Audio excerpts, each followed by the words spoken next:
6 जनवरी 2004 Dubai के रेत में खुदाई का काम शुरू होता है दुनिया की सबसे ऊंची इमारत बनाने के लिए, वर्ल्ड्स टॉलेस्ट बिल्डिंग।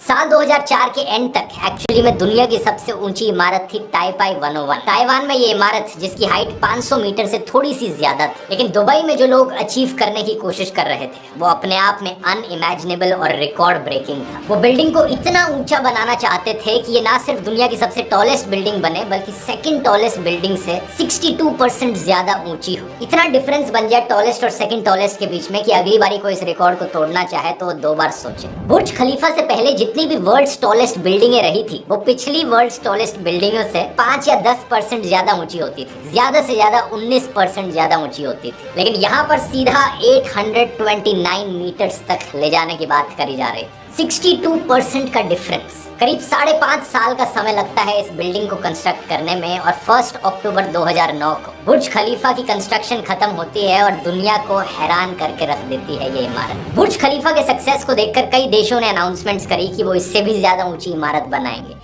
कईयों ने कोशिश भी करी लेकिन सारे प्लान्स अभी तक फ्लॉप रहे हैं। 13 साल से ज्यादा हो गए हैं और अभी तक बुर्ज खलीफा का रिकॉर्ड कोई बीट नहीं कर पाया है। क्या कारण है इसके पीछे? आखिर क्यों इतना मुश्किल है इसका रिकॉर्ड बीट करना? और प्रैक्टिकली देखा जाए तो आखिर कितनी ऊंची इमारत बनाना पॉसिबल है इंसानों के लिए? आइए आज के वीडियो में जानने की कोशिश करते हैं।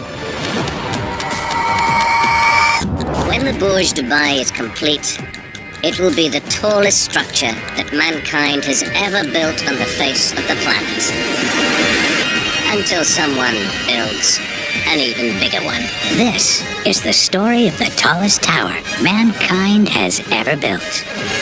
Half a mile high. Actually शुरू में जब बुर्ज खलीफा की प्लानिंग करी जा रही थी तो इसकी इनिशियल प्रपोज हाइट 550 मीटर तक रखी गई थी। प्लानिंग के वक्त धीरे धीरे कहा गया कि नहीं और बढ़ा देते हैं और इतनी बढ़ा ली। At that time, the brief for the tower was to design a tower that's 550 meters, which would have been just slightly taller than the world record holder at that time, which is Taipei 101. We learned as we got into the project that we could go higher, and there was a desire to go higher and not only break the record by a little bit, but to really break it by a big margin. Reason था कि Dubai का जो downtown area होगा ये building उसकी centre piece attraction होगी। 1990 से पहले असल में बात क्या है, दुबई बेसिकली एक फिशिंग और पर्ल डाइविंग का गांव हुआ करता था जिसने रिसेंटली तेल डिस्कवर किया था। लेकिन लेट 1990s और अर्ली 2000 तक आते आते दुबई के लीडर्स चाहते थे कि वो अपनी इकोनॉमी को डाइवर्सिफाई करें, तेल पर डिपेंडेंस से आगे बढ़े। वो चाहते थे कि दुबई एक इंटरनेशनल टूरिज्म हब बन जाए। इसे इंटरनेशनल अटेंशन देने के लिए और इन्वेस्टमेंट लाने के लिए यहाँ कुछ इन्हें ऐसा करना था जिससे कि पूरी दुनिया हैरान होकर रहे। बुर्ज खलीफा इतनी ऊंची है कि अगर आप इसके नीचे खड़े होकर सनसेट देखोगे और जल्दी से लिफ्ट लेकर ऊपर तक पहुंच जाओगे तो आप सनसेट को दोबारा देख सकते हो। इस पूरी बिल्डिंग को बनाने में 1.5 बिलियन डॉलर्स की कॉस्ट पड़ी। 12,000 से ज्यादा वर्कर्स लगे जो कि 100 अलग अलग नेशनैलिटीज से आए थे और 22 मिलियन मैन आवर्स।